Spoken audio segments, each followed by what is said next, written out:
the open meeting law requirements by Governor Baker. First item on the agenda is announcements, open session, and public comments. Please note that public comments must be brief and the board will not deliberate or vote on any matter raised solely during announcements and public comments. Do we have any? Okay, not looking like it. On to the next order of business. COVID-19 updates and recommendations. We just went over some stuff with Hillary yesterday. Rebecca, I thought you texted me something, but. I did not. The only thing that I texted or was put on the website today was the new mandates for masks and the timeline for when they're needed indoors and outdoors, and that is listed on the homepage of the town website. Okay, and so the new rules for masking, so everyone in public is aware. Outdoors, if you in public places, you are not required to wear a mask unless you can't socially distance or maintain a 6-foot distance, and then you are required to wear a mask. So everyone should keep the mask on them, whether or not they need to use it, just in case they get into a situation where they can't maintain distance. Okay, anything to add, Chief Hurley, to that? Do you know anything? Nope, that sounds good, Mr. Chair. Okay. Helen?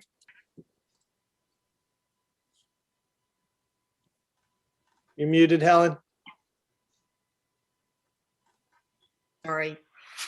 Just for the board, I think we need to have a discussion sometime soon about whether or not we want to be stricter than that or not, let's say on Main Street, because it's very hard to maintain the 6-foot distance, but that's for the future. Thank you. Okay. So on to our next order of business. Let's see. Oh, this is not the whole agenda. Hold on.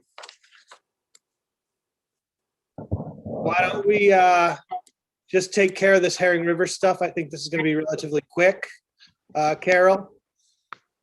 And then we'll go on to the dog bylaw for Desmond.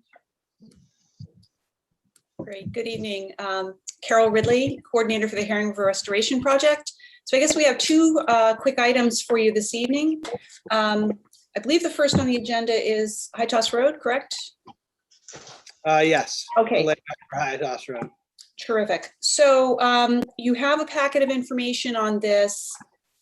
Just to step back for a sec, the town layout of High Toss Road is a step needed to prepare the way for the town to be able to undertake work that's being proposed as part of the Herring River Restoration Project. As we got into the design work on this and some of the land research, we found that there was some lack of clarity, shall I say, in terms of the town control of the layout.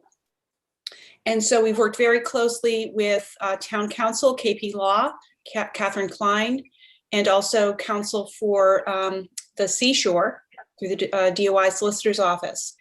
And out of that process, the recommendation has come forward to have the town accept the layout. And frankly, I think this is what everyone's understanding was anyway, that it was a town road. I think it's been treated as a town road. It's been plowed and maintained that way for some time, as I understand. So this process is very clearly prescribed in Mass General Law. And in the package, you have a lot of information generated by KP Law that goes through all of the necessary steps that will lead us to town meeting, where there's an article placed on the town meeting warrant. And then there are actions that you would take after town meeting, assuming a positive vote is achieved at town meeting. Leading up to town meeting, and the step that is before you this evening is to vote to indicate your intent to accept the layout and to refer the layout plan to the planning board to prepare a report. And so in your packet is a motion to that effect and a template letter that you would use to refer this matter to the select board. And these documents have been prepared by KP Law. I guess the only other matter for you this evening on this, in addition to voting to refer it, your intention and to refer it to the planning board as specified here, would be to think about dates for the next step that you need to take, which is to hold a public meeting where you actually vote to accept the layout, and that vote is also in your packet. Now, that requires notification to the abutters on High Toss Road so that they are aware of that date. And letters were sent by certified mail to property owners along High Toss Road, describing this whole process and its purpose and why it's being undertaken. And it included all the steps that are outlined in your packet, but it had the wrong meeting dates. It had the old town meeting date. So it may be prudent to send another notice to these owners with the updated date of when the select board will hold that public meeting once they have heard back from the planning board, and to let them know when the town meeting vote is also. So I would suggest that you might just think about dates too. The two dates being, when this might come up with the planning board and when thereafter you could take it up as a select board. That needs to be no closer than 7 days to town meeting, that other meeting. So with the change of date, that should be workable. Okay. So do we have anything from the board? Yep. Helen? So Yeah. Carol, you referred to what we have in our packet, but there was nothing, and I just checked again on the, calendar on the town website. We got no packet mail to us, that I got at least. So I'm familiar with all these documents. I'm very familiar with them, but if you could do a little screen sharing, that would be good. Sure. Yeah. For example, I requested a map just before the meeting. I was puzzled why none of that had showed up. Okay. May I share my screen? Is that a good idea? Yeah, that'd be fine. Okay. Let me pull up the, Ryan, do you have something in the meantime? Along the same lines, I'm looking at the plans now. I don't know why we were not given them in advance. Excuse me, Mike, through you to Ryan, where did you find them? Just from Rebecca's email just a couple minutes ago. Oh, okay. Well, however we get it, here it is. And I'm familiar with all of this, but it's for everybody else, including the public. So. sure. And if I may, just quickly, so the packet we prepared sort of spelled out the process and the votes that need to be taken. So the first vote being the one this evening, your intention to take the layout as shown on the plan, and I'll scroll to that in a moment, and to refer the matter to the planning board. That's the key action this evening. Then the planning board has 45 days to take action on that. If they don't, that's fine, but they do have the 45 days, and hopefully they might be able to act on this sooner if they have interest in issuing a report to the select board. And then that the matter comes back to you at a public meeting that abutters are notified of, where you hold a public meeting and vote to approve the layout as shown on the plan. And then it gets referred, that has to happen 7 full days prior to town meeting. And then the matter goes to town meeting. Let me just scroll. So this is the motion that was provided for you for this evening. And I can refer back to this, but again, it's just to indicate your intention and to refer the matter to the planning board.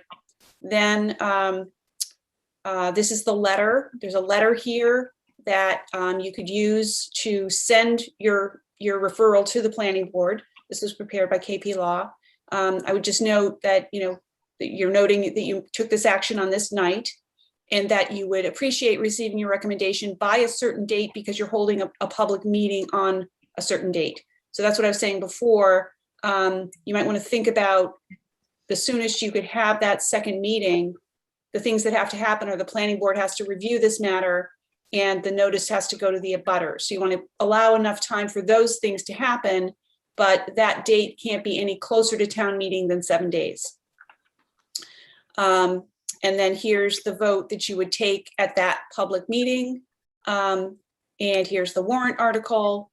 These are all the things that KP Law has prepared. So here are the plans. This is the actual layout plan that has been prepared by a surveyor that shows the layout of the road that you would be accepting, that the town would be accepting. And just a note, so the work that's being proposed for the project, this is Duck Harbor Road right here. This portion of the of High Toss Road crosses Herring River, the Herring River Marsh. The project will actually remove this portion of the roadway. Then this is Rainbow Lane, or Way 672. The road, High Toss Road, is going to be elevated roughly from here, right, which is the edge of where the marsh ends. And it's going to be elevated all the way along here to just past Hopkins Drive, all in the current configuration. There had previously been the thought about realigning the road to meet the actual right-of-way as it's shown on other plans, but that decision, it was decided, and this I think was very strongly supported by the property owners, is just keep the road in its current configuration. There's a little bit more encroachment on seashore land, but that's a matter for another day. So this would really just look the same, except it would be elevated and the embankments would, reach out a little bit further because of the elevation. And then the rest of High Toss Road remains basically the way it is today. So this is, I don't think this plan shows the entire length of High Toss Road, but it goes all the way to Pole Dyke Road. So here's the other sheet here of the roadway. So that is the plan that you are this evening referring to the planning board, and that ultimately you will vote to accept this layout, which has been prepared by a surveyor. Okay, so just to speak to the packet issue, this was sent and then was sent with another document that was much longer. That was the Army Corps permit application, which was like 180 pages or something. I didn't get that. Only one of those was supposed to be removed out of the packet, and this was supposed to be remaining in the packet, but it was in there at some point in our packet, at least on the website. So Mike, apologize for that not making its way all the way to this point. Yep, Helen? I got no packet at all, right, for nothing. So that, I'm not complaining, I'm just registering that. All I got on the town website was no packet at all. Anyway, thank you. So, I have a question for Carol. okay, So Carol, the planning board has to have a hearing on this.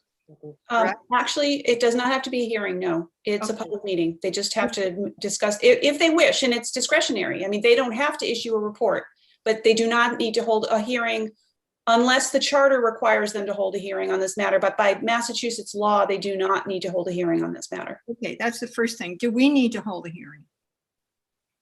No, the select board does not. It's a public meeting. Okay, so people, I'm looking at my calendar, select board, and Carol's right. We should send the planning board with this letter, cover letter, when we need this back by. And they have a meeting on the 19th. That's when they're doing the ADU article. And perhaps we could request that they get it back to us by Friday the 21st, which is 2 days after that. They report back to us. okay. Justina? Yeah, Carol, the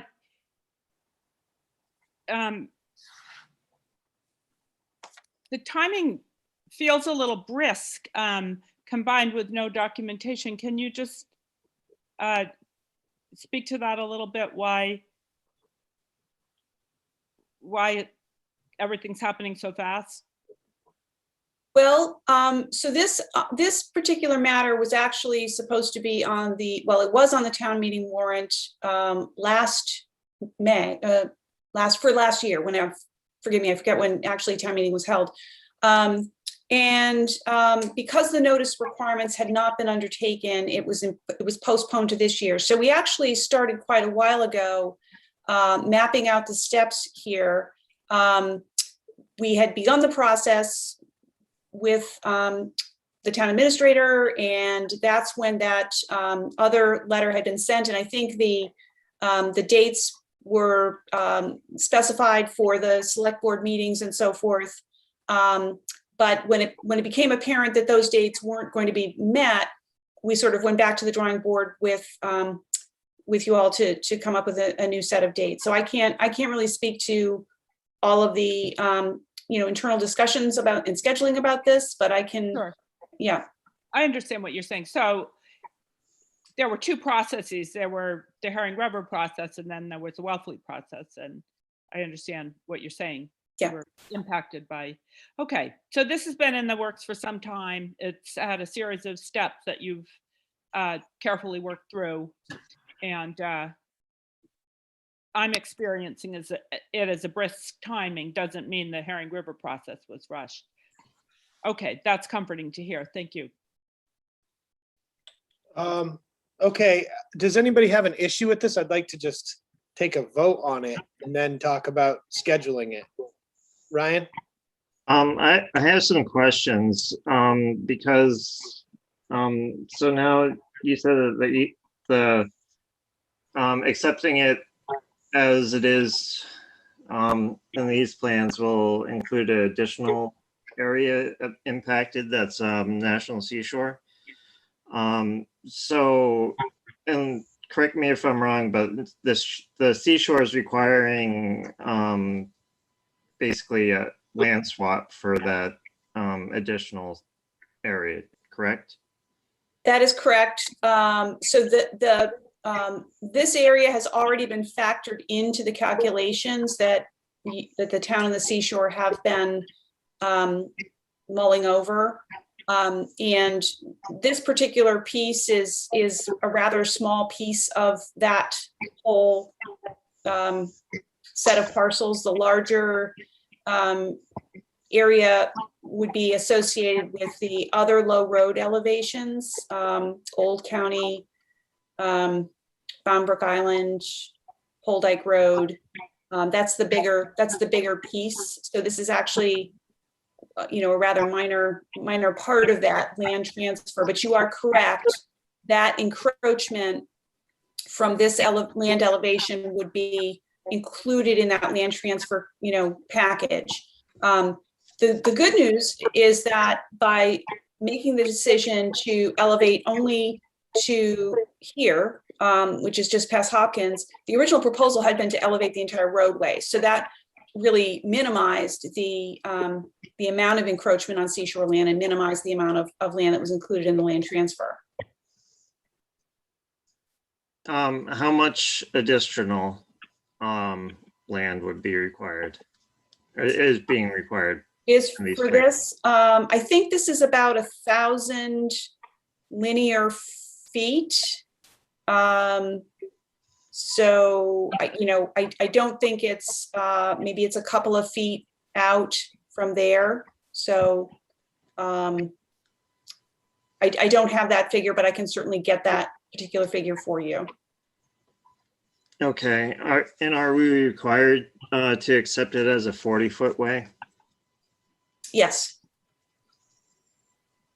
Okay, I thought a portion of this High Toss Road had been discontinued by a town meeting vote.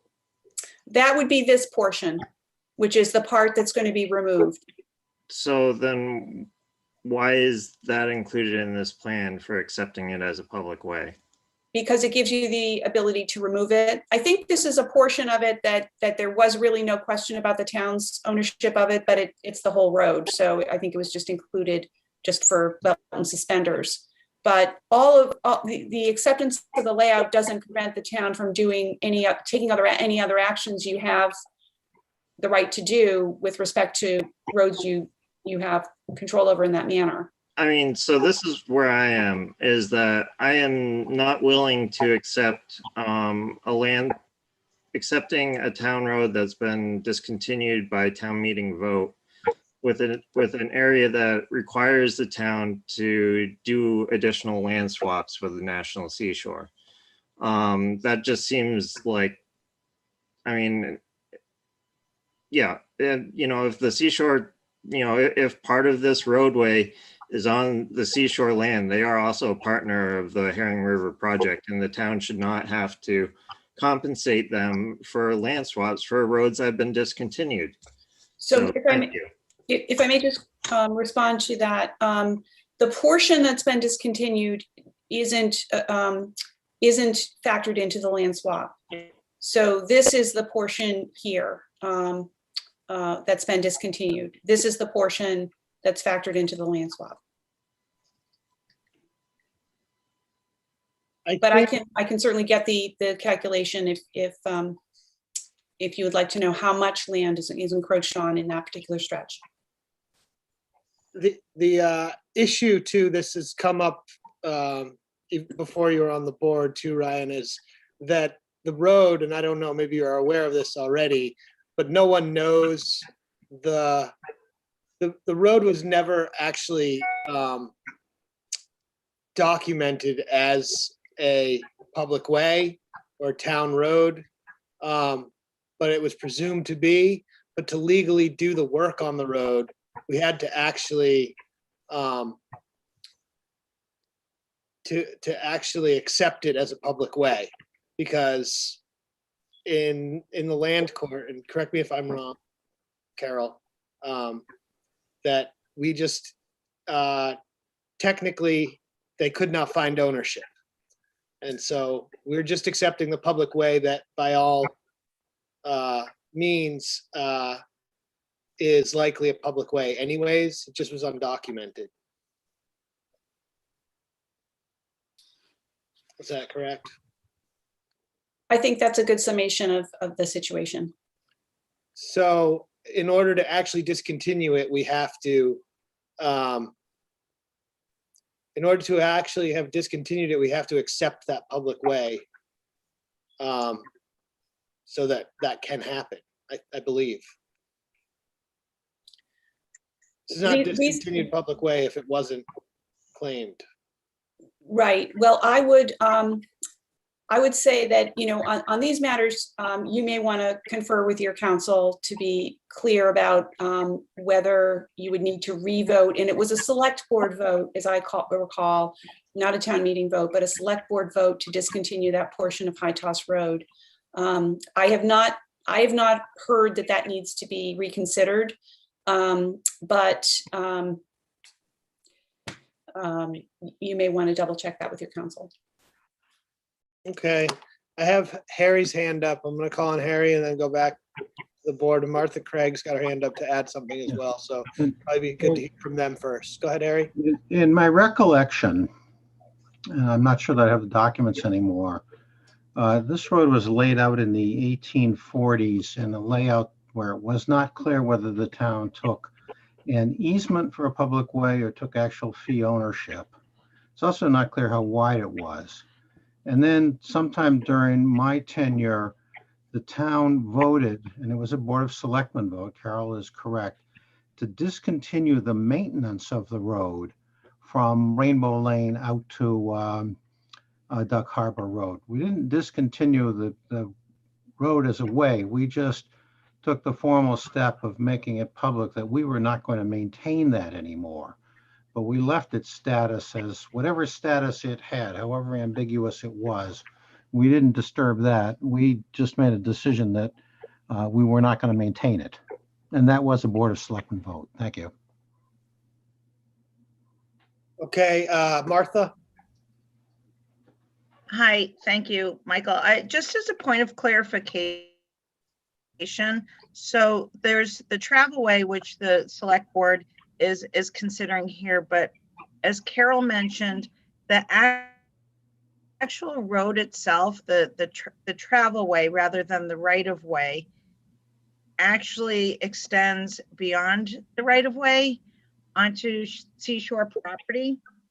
So that's where those impacts that Ryan may be concerned about, that have been calculated on seashore property, are parts of the road and work on that road that would extend beyond this shown right of way. So they're really two different issues. One is the right of way itself and taking control of that. And then the design of the road and the work there that extends beyond this shown right of way is what would be considered impacts on seashore property and not the right of way itself. So I just wanted to clarify that. Okay, Helen? Yes, Ryan, to reassure you, if you remember, I'm on the, that sort of subcommittee with Brian Carlson and Carol and Lauren McKean, looking at all the possible swaps, not just this kind of thing. These are tiny snippets on the side of the right-of-way. This is basically just to clear a title, and both the park and the town want to do that because it isn't just clearing the title. It's, we can't get permitted and we can't go ahead unless the status of this road is clarified. It isn't going to, nothing is going to be traded with the park, no land swaps with the park that won't be, first of all, done in the best interest of the town and very tough, and that's for later. And this is a bit different. Thank you. Thank you for your attention. Can we take a vote at this point? Because we have the dog officer here and I'd like to get to that. And if everybody's clear on what we're voting on, I think we can, are at a point where we can take a vote on it. Is that okay with the board? Yes, I like the motion, by the way. I'm satisfied with the motion. Thank you. Okay.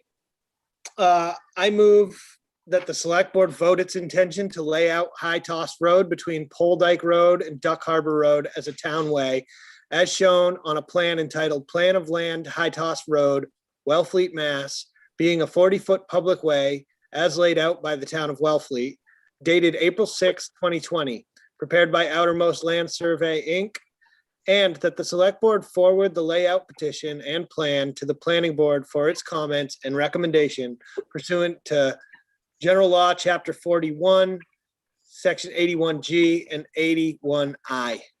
Second, Helen. Okay, roll call vote. Tina, I. Will this commit us to laying out this way? No, it's just an intention to lay out. So, We have to actually accept the layout later. yeah, so Ryan, but I would really like to see better documentation as to what the area of any easements are in relation to the National Seashore. So, thank you. Okay, Michael, aye. Helen, I. Justina? Oh, I said Voted. that. Okay, motion carries 4-0. Okay, and the next one is really a issue in regard to authorizing signatures. Part of this is a, do we have to accept the letter? I just wanted to highlight the dates. So if you wanted to go with the 21st as the date by which you received the recommendation, which I think was Helen's suggestion. Yeah. And then you would indicate when you would likely have a meeting to take up the matter, and that would enable folks to move forward with getting the notice out to the abutters. So if you want to just select a date, assuming you get word from the planning board on the 21st, then we could just move on. Okay, I'm fine by the 21st if everybody else is. Yeah, Mike, Right, Helen? what's Yep. important here is that we have a reasonable amount of time for the information to get to the abutters before town meeting, like a nice long time. Sure. Okay, So the 21st and then a public meeting, our next meeting after that. We can always move it. It's not a hearing. no, it's on the 25th, we have a select board meeting. Right. As well. Okay, so 21st and 25th. Does that sound good, Carol? Yes, because the notice can go out next week with those dates. Yeah. Okay, You Rebecca? mean with the butters, for the butters? I just wanted Sure. to tell you that the planning board has a hearing on May 5th regarding the petitioned ADU bylaw, but they also have a public hearing on the 19th of May regarding the ADU bylaw that you guys had amended. So they could put this on to review on their May 19th meeting. That was my plan. Okay. So May 21st and May 25th. Okay, Justina? Your hand's up? Oh, shouldn't be, sorry. Okay. Okay, I think that's fine. I think that we don't need to take a vote. Okay, the next issue, Carol, do you want to quickly present it? It's, So I think we should have a vote. Yeah, me too. okay, I All move right. we send the letter as amended and presented by Carol during this screen sharing part of the meeting. okay. Second? Roll call Second. vote? Justina, I. Brian, I. Michael, aye. Helen, I. Okay, the motion carries 4-0. Okay, the next issue is just a matter of signing on behalf of the town as applicant or co-applicant for funding requests and environmental permit applications. Basically, sometimes things have to go out relatively quickly, or there's funding applications that have to go out quickly. Carol, you want to quickly give a, Thank you, Mr. Chair. So yes, you may recall that you had voted, the board had voted an authorization back in 2019 for the town administrator to sign permit applications on behalf of the town. Recently, just with changes, and sometimes people are on vacation or what have you. I mean, it just is nice to have a little bit more flexibility to have the town administrator or select board chair available for that need. And especially as was just noted, we're now moving into a stage where we are responding to federal funding opportunities, some of which come up quickly without much warning, and we need to act quickly. So these are just mostly for applications and letters and correspondence and things like that. It would just, facilitate to have the option of both the town administrator or the select board chair, depending upon availability in the particular instance. okay, Helen? Hi, so we're going to have a moving cast of characters. We're going to have, we've got an acting town administrator now, we're going to have an interim, and then we're going to have a regular, just call the town administrator. Mike, do you feel that you're going to be around enough for this? I'm around all the time.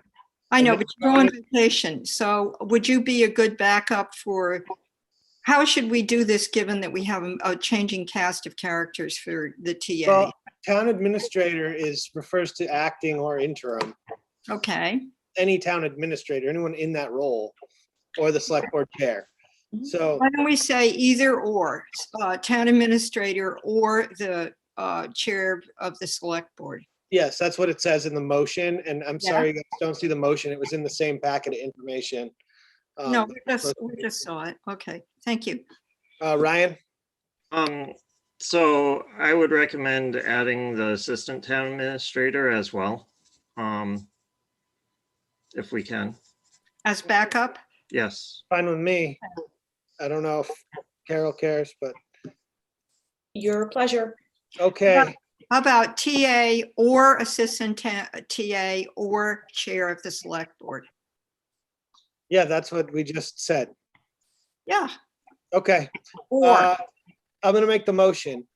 I move to authorize the town administrator, assistant town administrator, or the select board chair to sign on behalf of the town of Wellfleet as an applicant or as a co-applicant, as the case may be, any funding requests or environmental permit applications for phase 1 of the Herring River Restoration Project, and further authorize Friends of Herring River, Inc. and their respective consultants to represent the town of Wellfleet in connection with public hearing processes and other aspects of permit administration or fundraising.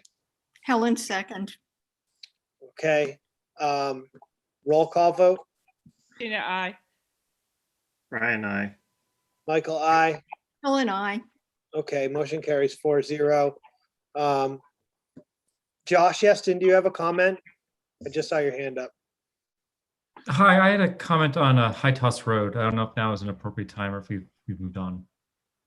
We've moved on from that. If it's very quick, you can make It is. I appreciate you giving me the floor. I'll make it as quick as possible. I would just like to express my sincere hesitation to removing High Toss Road as a point of egress for the residents of Griffin Island Road. It's a point that is very important to me, and having had to, use both Crescent Neck and High Toss Road to leave, I think it's important that we consider this as part of our plan for the Herring River restoration. Thank you. Okay, thank you. Okay, now we can get on to the dog bylaw. And Thank you I don't very know if much. Desmond's still on. I know. Thank you, Carol. Thank you, Martha. Thank you very much. Okay. Can we screen share, please? Thank you. May we screen share? Give me 1 second. Yep, I'll pull it up. Just yeah. give me 1 second. Thank you. And it's, guys, it's animal control. Well, I'm calling it the dog bylaw. I know, but if you can't leave your cat in the car all, in this hot summer sun either. Right, all right. Except it says dog, doesn't say cat. Well, excuse me, it does. There are dogs included in this because there are special things about dogs. But what are you looking at? May we screen share? It should say animal control. Ryan, if you want to screen share, you can. No, you. Give me 1 second. Wait, don't we have a guest? We Yes. do, and the guest is the most important person in the room as far as Yeah, and he has another another I don't even know, another commitment. So I'd like to let him speak on it first. Can we look at it, please? Yeah, we're just waiting for it to come up. Yeah. And Rebecca, I trust you're using the draft that, okay, here we go. I just need to get to it. Give me 1 second. You bet.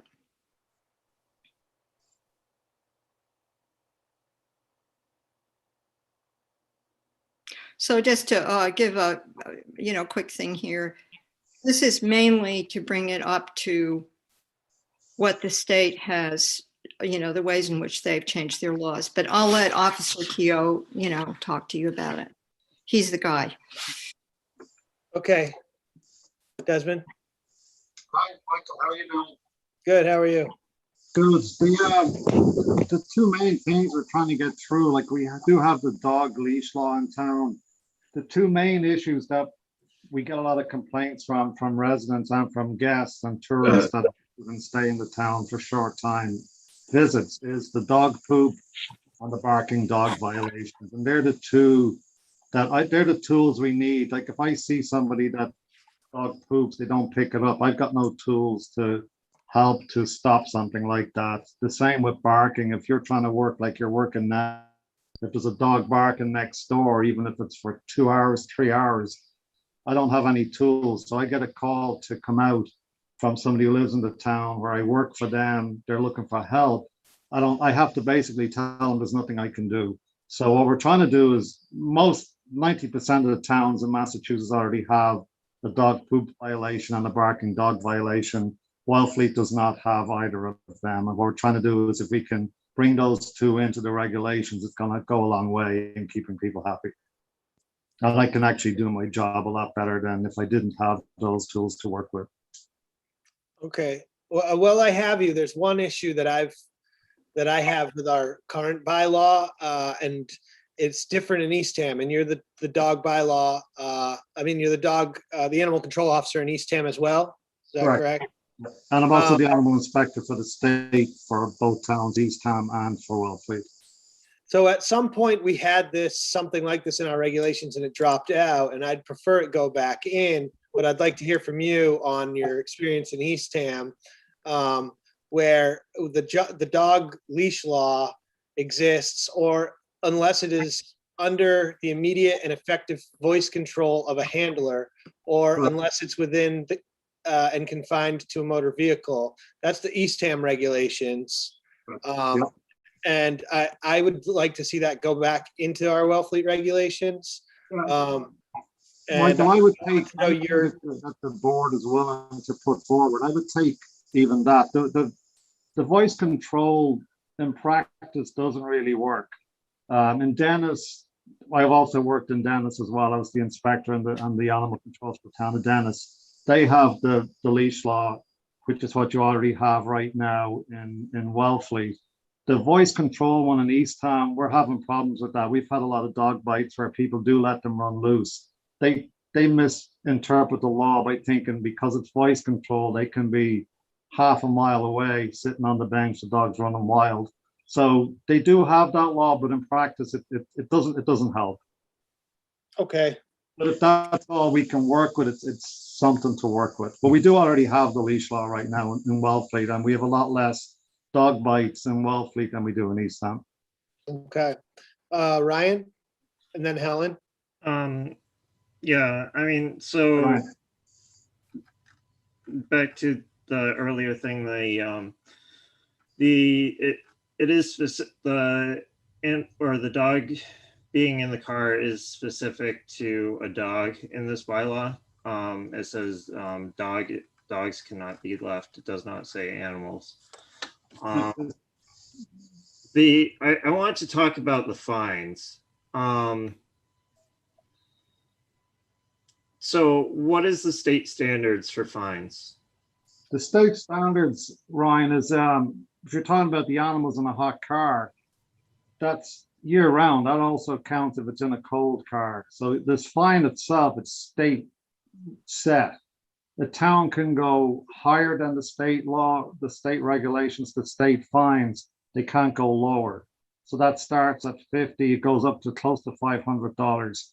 And that's a mandate that came into law about 3.5, 4 years ago, where you cannot leave an animal in the car in the hot or the cold. They actually had to go to a call out of Cape 2 days ago in Wellfleet. We had to take a dog out of the car that was left in the car.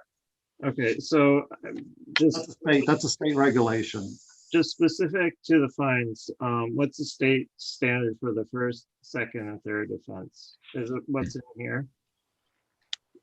It's in the penalties. Yeah, well, it's under criminal disposition. And through you, Mike, may I address this, please? Through I'd you. like to hear from Officer Keyhole. He's asking Officer Keogh, so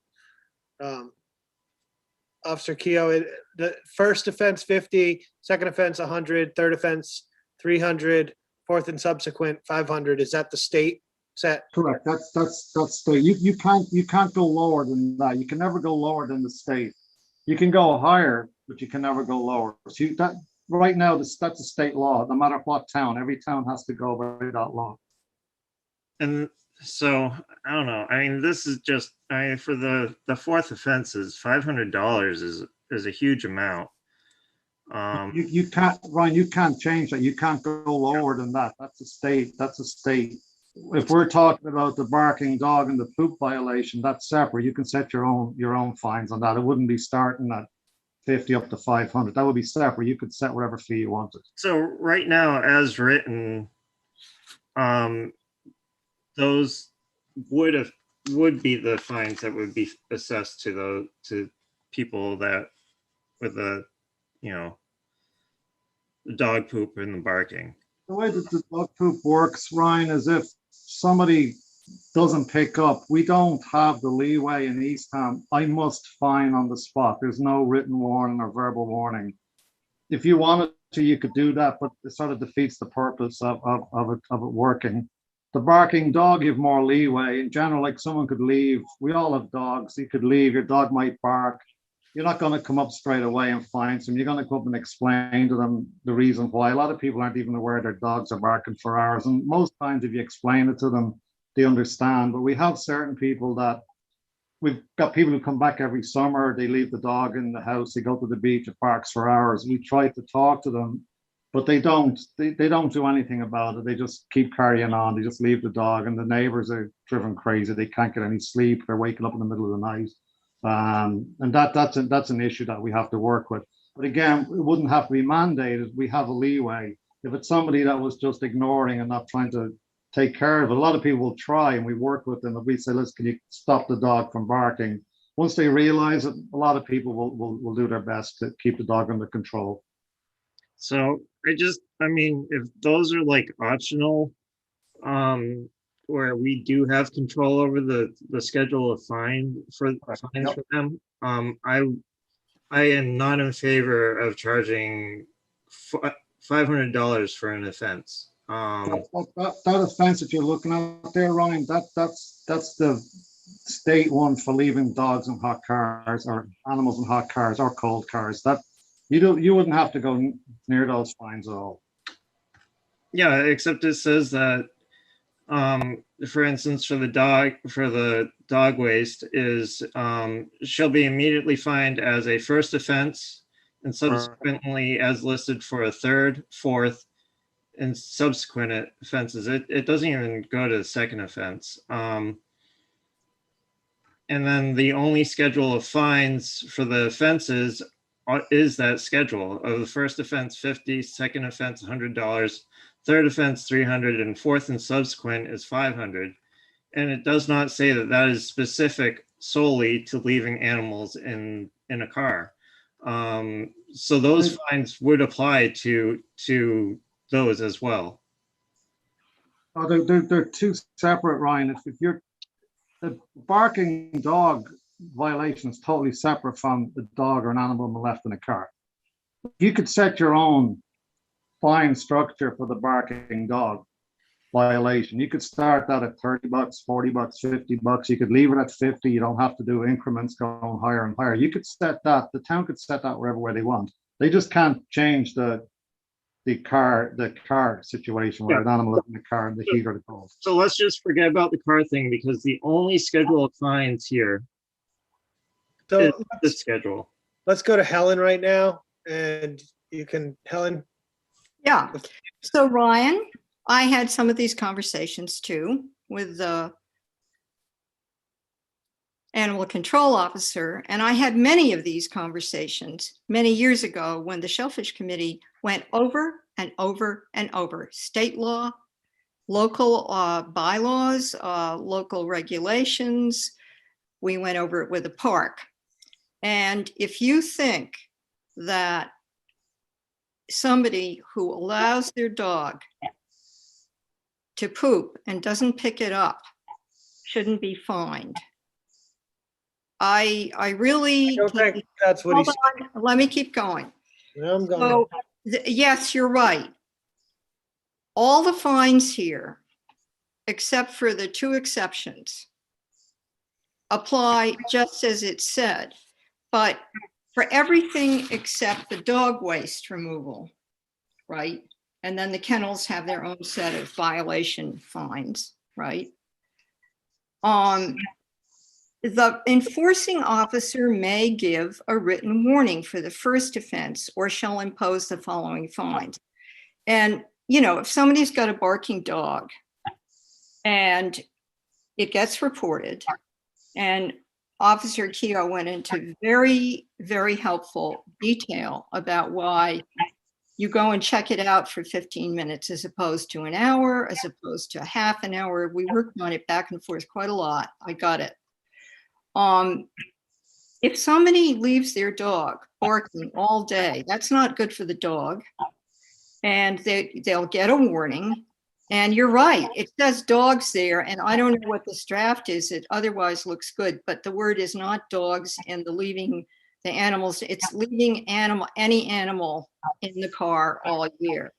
Thank you for catching that. I'm not sure why that's in here in this draft, but never mind. Everything else looks perfect. In other words, everything else looks like what Officer Keogh and I went back and forth on. But I think these fines given that they build slowly and are beautifully documented by the police department. Ellen, we understand now that. Okay, The question was, are these fines applying to to all the offenses? Do these Except. fines apply? Yes, okay, so we got that. thank you. They do apply. So I would be against having those fines be so steep for the barking violations. I don't really mind the dog waste violation being that high. It's a form of pollution. If you're not cleaning up after your dog, like in a way, what are the fines for littering on the state highway? It's like a couple $1,000 or something, or $1,000 fine. So I don't have a problem with the dog waste removal issue, but for the barking, I mean, sometimes people can't help that, and I don't want to hit people who are hard up with a $500 fine because their dog was barking for over 15 minutes. I mean, that just seems egregious to me. So there's no way I could go along with that. It's not gonna be a $500 fine. We're not looking to get regulations and a fine structure to use it. It's a backup for us because we don't have the tools. So we're going to multiple calls, a lot of time spent going out, responding to complaints. We go out, we call back, we're going to multiple homes constantly every summer, even through the winter. If we have the fine structure, even if you just keep it to $30, 90% of the time we won't even have to use it, but having that tool is what's going to help us.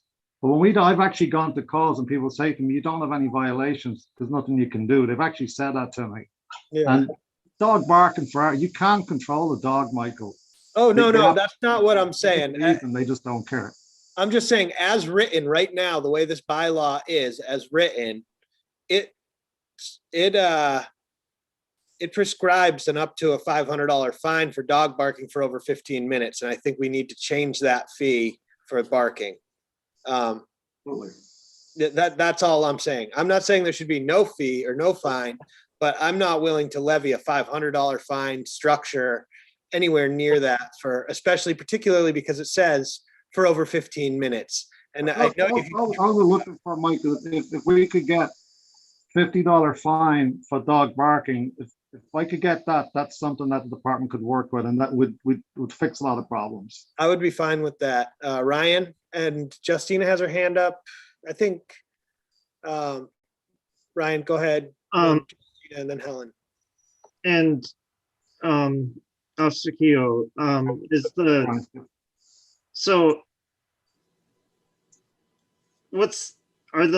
those fine? Is that fine schedule also the state standard for leash violations? No, you can, this town can set their own fee structure, but there's certain fee structures that you can, like the way that the state done it in the last 3 or 4 years, they tried to streamline everything. So it starts at $50, but you could keep it at that. You can't go lower than that. So if you brought in a barking dog violation, you could say, okay, it's $50, but we could just do a written warning or a verbal warning. The written warning is better because even just handing them a piece of paper, it gets more of their attention. You're not fining them a monetary amount, but you're just giving them a written warning. Every call we go on is logged in as well. But just having that tool itself will fix probably 95% of the complaints that we get. No, so if a dog is off the leash and you issue a ticket, is this fee schedule the state standard for those occasions as It well? would be a state standard insofar as you can't go lower than $50. But you don't have to, but it's only $50 for an offense. There's Correct. You don't have increase to, so you can just, the town can just leave it at 50 Yeah. because you've hit the minimum state fine, so you're all set. You just can't go lower than So that. again, as this is written for those instances, it mandates a $500 fine for somebody that has the dog off the leash. I cannot support this as it is written. I will not, with the $500 fine, that should not be there. Yeah, Justina? Yeah, I think that I'm listening to all the debate, and I think it's healthy debate, but I think basically we have a dog officer who Officer Keogh, who is got 2 towns to cover. And in the summer, we have a population that swells. I've heard estimates between 15 to 30,000 people in Wellfleet alone. And he is really coming before us and telling us he doesn't have the tools to do his job. And he is telling us that the fines are a tool for him to do his job. And we're taking the regulations very, very literally. And he's trying to tell us, no, they are something he can use in his dialogue with people when he gets complaints. And I think that he has a very tough job with very little resources and deserves our support. I don't think that he's telling us that he's going to run around the landscape enforcing $500 fines. I think he's told us to the contrary. When he gets called to a complaint, he enters into a dialogue with people and tries to resolve the complaint, but sometimes, unfortunately, people aren't cooperative. And we all know that that's unfortunately human nature. So I think really what he's here today is to ask the select board for some support. And I personally am willing to give that support because it's a tough job and he needs our support. And I'm here today to vote for the recommendation of the work that Helen has done and the regulation that is before us. And thank you, Officer Keogh, for your work on behalf of the town. Okay, I just want to bring it back in to where we are in this discussion right now. I think that what we're talking about here is just fee structure for everything outside of the dogs left in cars. And that's what we're talking about, not whether we support there being these updated regulations. Michael, if I may, the fee structure is the tool he needs. And by support, I meant please approve the fee structure. I wasn't talking about abstract support and cookies and milk. I was talking about supporting the fee structure and not nitpicking it to death and second guessing what the officer says he needs. Well, I just want to clarify that the officer did not say he needs to have a $500 fine for anything except for animals being left in the car. And dog waste. Well, he didn't say $500 for that, but I would like to, there's 4 of us here at this meeting. I'd like to get to the point where we can pass this. I think we need to change the fees for the specific issues that both Ryan and I have for leashes so that they're not up to $500, because Officer Keogh is currently our dog animal control officer. That's not going to be the same forever. And we can't have a fee structure laying out there that we don't agree with. So the state mandates 50, 100, 300, and 500 for animals left in cars. The other things are a minimum of $50 for a leash, and then whatever we want for barking and dog waste. Correct, Officer Keogh?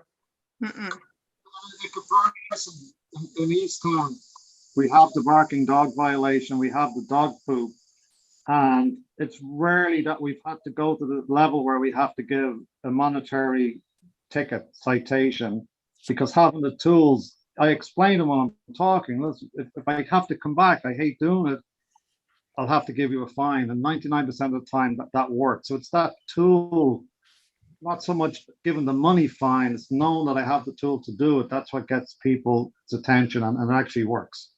So the beauty of working in Eastham is I know exactly how it works there. It will be the same in Wellfleet. It's not going to be going around writing tickets to people. That doesn't get people's compliance. The best way is educate, explain the reasoning behind it. When I go to somebody about dog poop, I'm not just saying how your dog poop. I'm saying this is the reason that we have regulations, because of disease, it attracts rats. People can get sick from it, there's viruses from it. When I explain that, a lot of times they never even thought of that. And by explaining that, they end up realizing that what they were doing made no sense, and they're more compliant at that stage.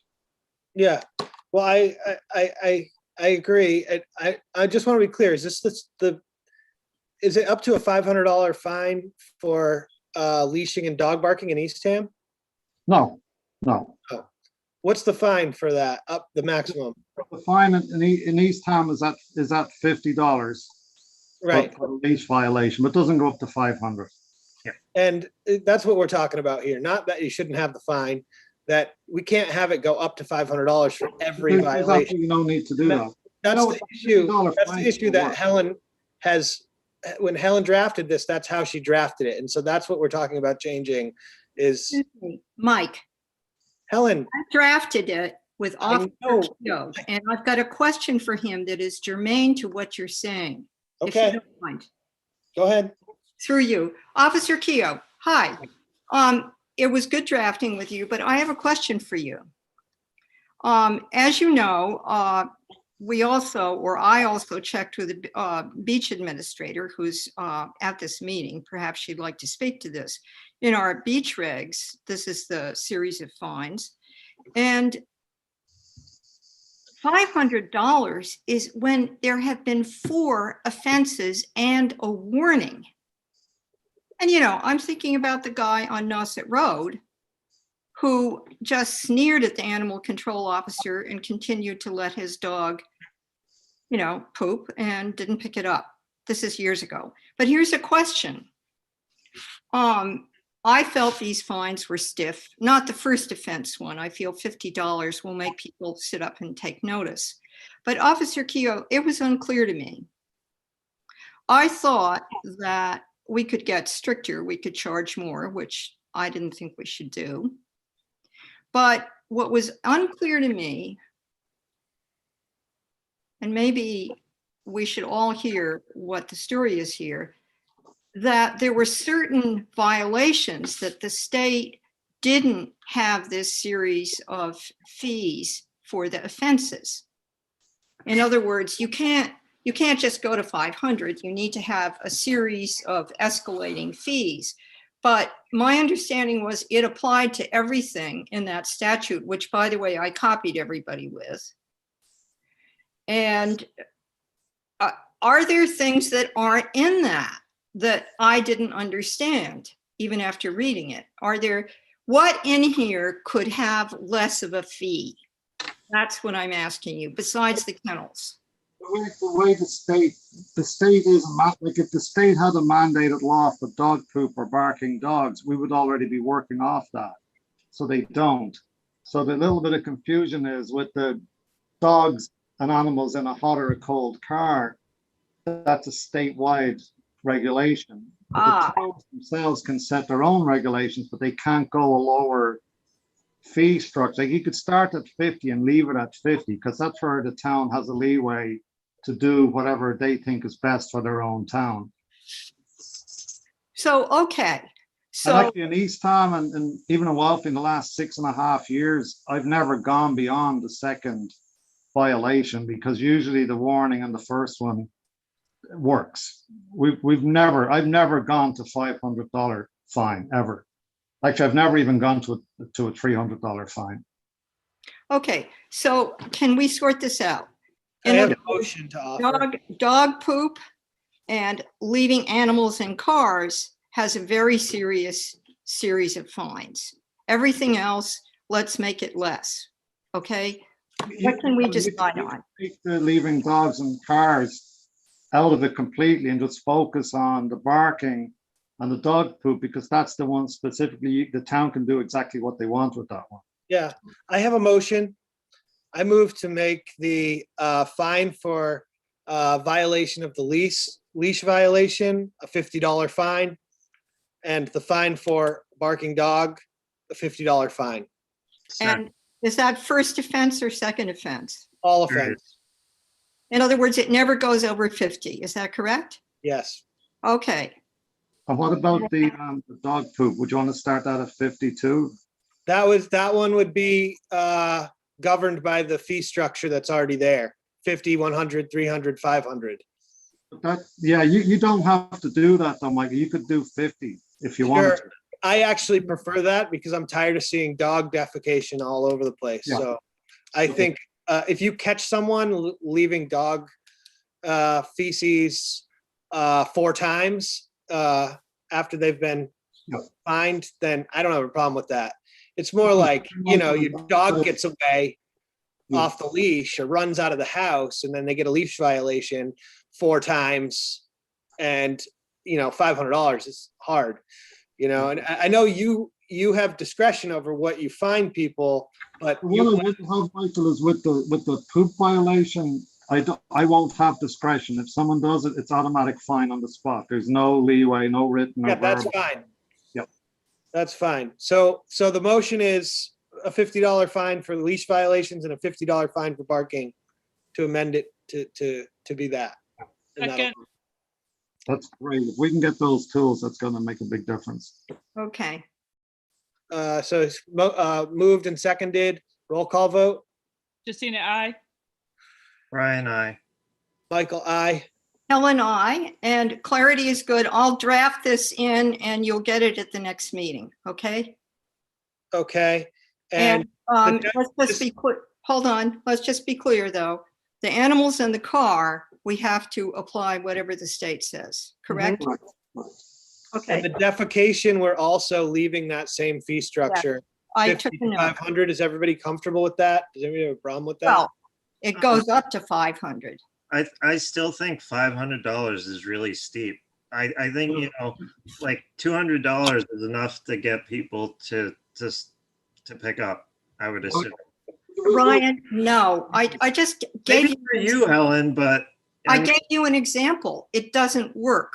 Those people who won't, they don't care after the first offense. They're people that are rich enough who actually don't care. And what about people that aren't. well, I mean, if you let your dog poop and you're caught having that happen 4 times in a row and you don't pick it up, you get to pick it up, you know. You just don't do it. You pick the shit up. I mean, you pick the poop up. The other thing, Ryan, is that in order to get fined for this, you have to be caught doing it. And that means you'd have to get caught 4 times and fined in order to get that ticket. What we do, Michael, when we have a fee structure, what we do is we do an educational program. So what we'll do is we try to educate the public. I've got sandwich signs that we can put up at the intersections of the traffic lights. I can put them, move them around town. And if we point out this is the fee structure, this is what's going to happen, that alone, the education alone is going to cut down on probably 70% of it without even seeing someone do it or having to write a citation. Just educating, letting people know we're going to get signs put up along the beaches down by the oyster beds, and with signage up and education, that's going to go a long way in helping. Okay. Ryan, if you want to make a motion to change it, you're welcome to do that. I'm not going to right now, but I mean, there is a major problem area in town that we all know is the pier. I think that everybody that walks their dogs there probably knows, you know, that, I mean, I would assume that they know not to, you know, not pick up after their dog. But people do it.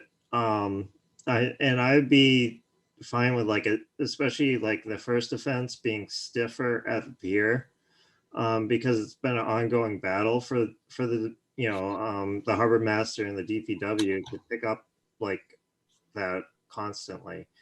I do think that $500 is pretty steep. I don't know, but I'd be in favor of a stiffer first time penalty at the pier. And I think there's the dog waste. Are there the dog waste boxes at the pier? I don't know if there are anymore. There's trash cans there. Hi, can I address that, please? So there was a lot of effort put into having them stocked and so forth. And the problem, partly, Ryan, is that, you know, the DPW does it. And, you know, in other parts of the world, like the cities, people bring their bags. And, you know, people bring their bags. And you shouldn't have to have a dog owner counting on something in one of those boxes and then find it not stocked, which happened a lot. And people walk their dogs on the beaches a lot in winter. And if it means that the DPW who won't be going to the beaches to pick up, what's in a garbage can. Oh God, this subject is so familiar. May we ask the beach administrator if she wishes to say something about this? I was saying the pier, Helen. I know that, but I'm also thinking of other parts of the town.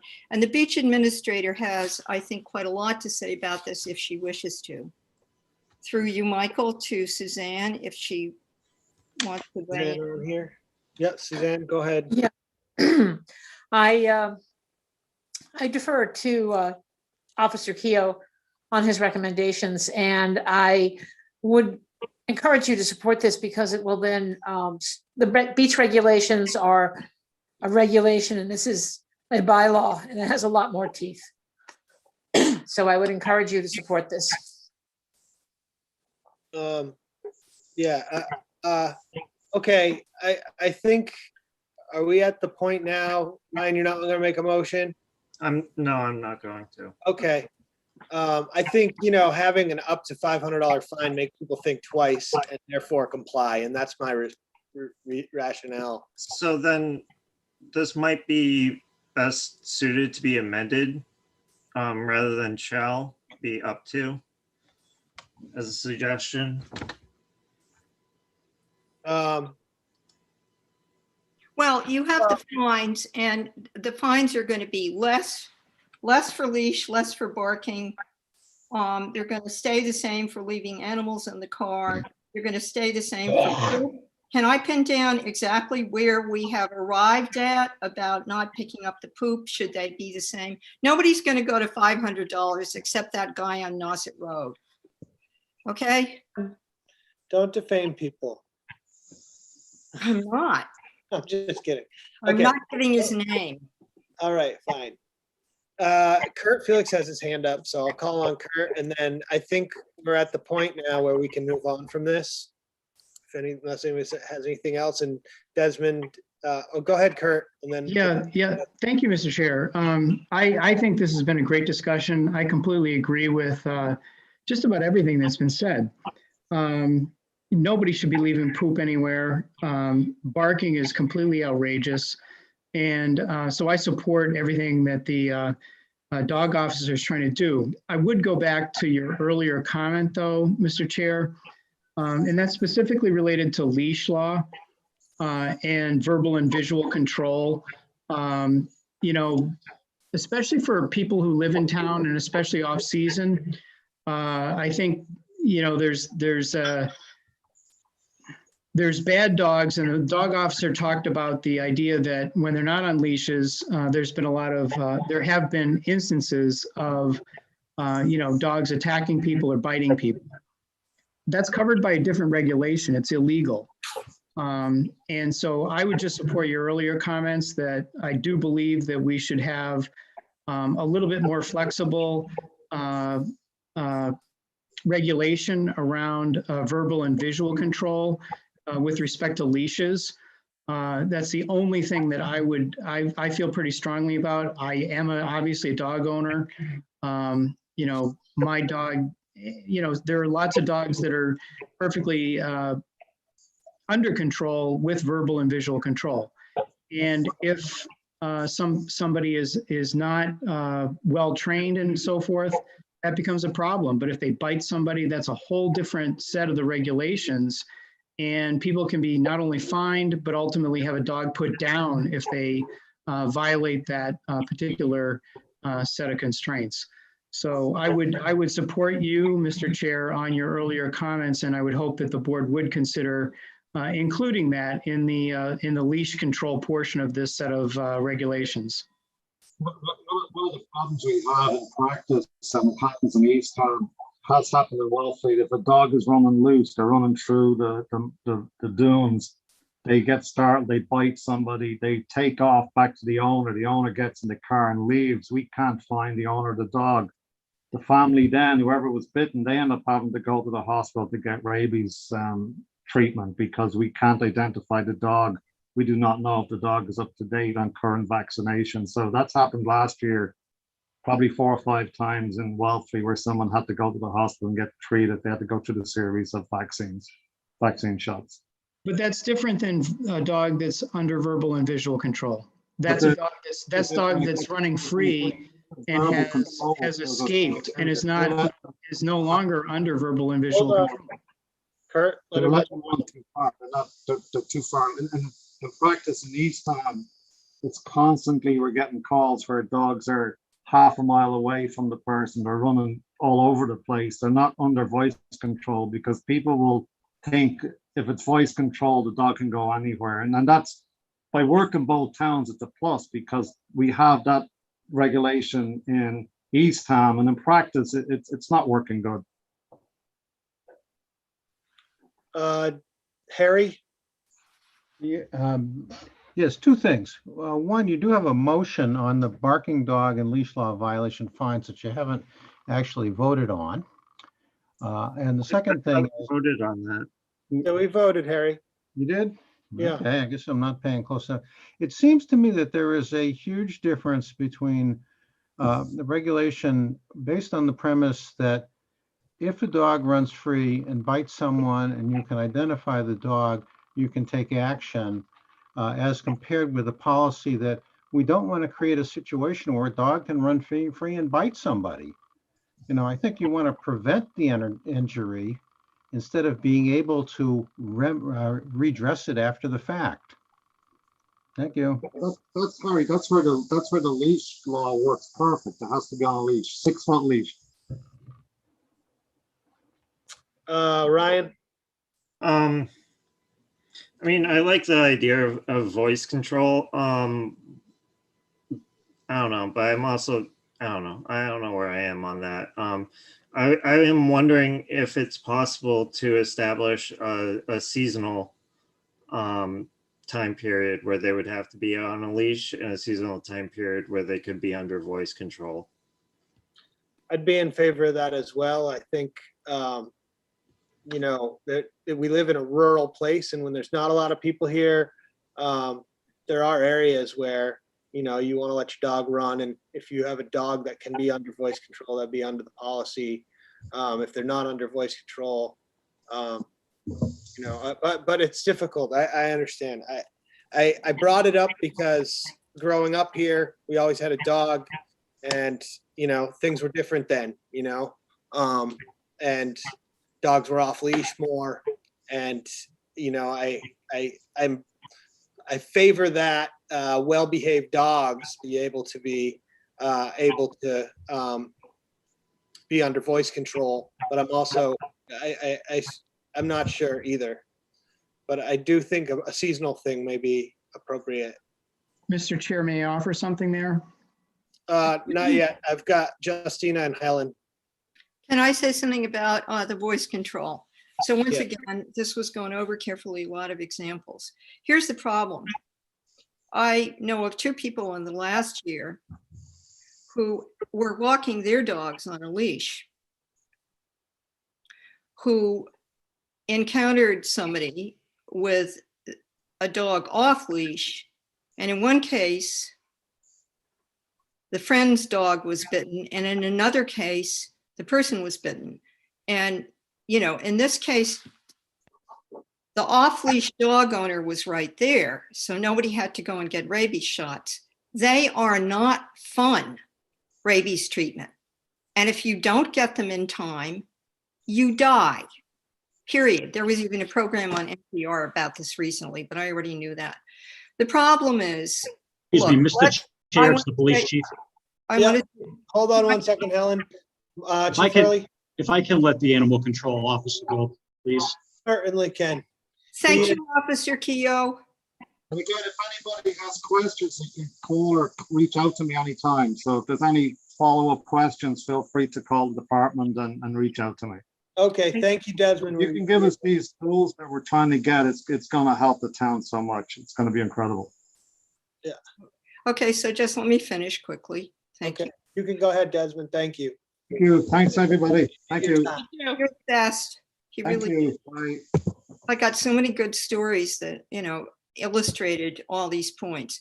But here's the thing. So let's be real.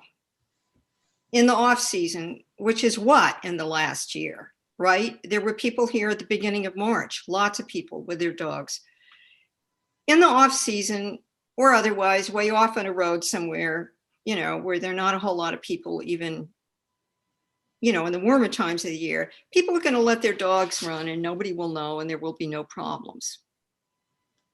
But this would be a way to have at least some moderation in the kind of situation I just described. I've been bitten by dogs. I never went to the police about it. But I really think that I heard loud and clear what Officer Keogh described. I will change these different fees and you will get to see the language in the next couple of days. Okay? Okay, Justina? Yeah, unfortunately, we can't have laws that are tailor-made for everybody's particular dog.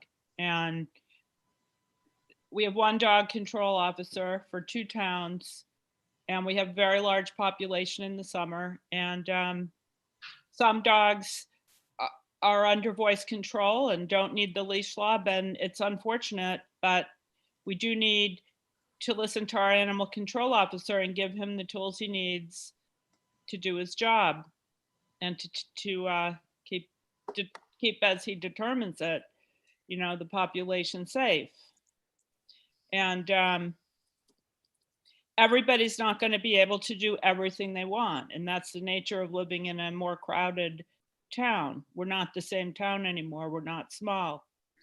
And it doesn't really have to do with whether your dog is under good voice control. It has to do with what's the good law. And I think the leash law, unfortunately, is needed now with 15,000 to 30,000 people in the summer.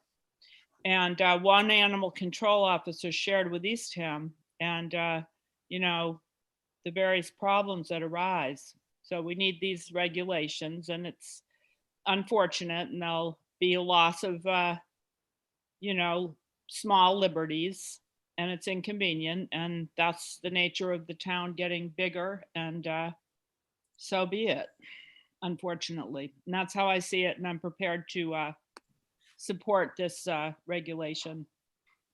Okay, well, just before we take a vote, I will say that Truro, Eastham, Orleans, and I believe Brewster all have the verbal control.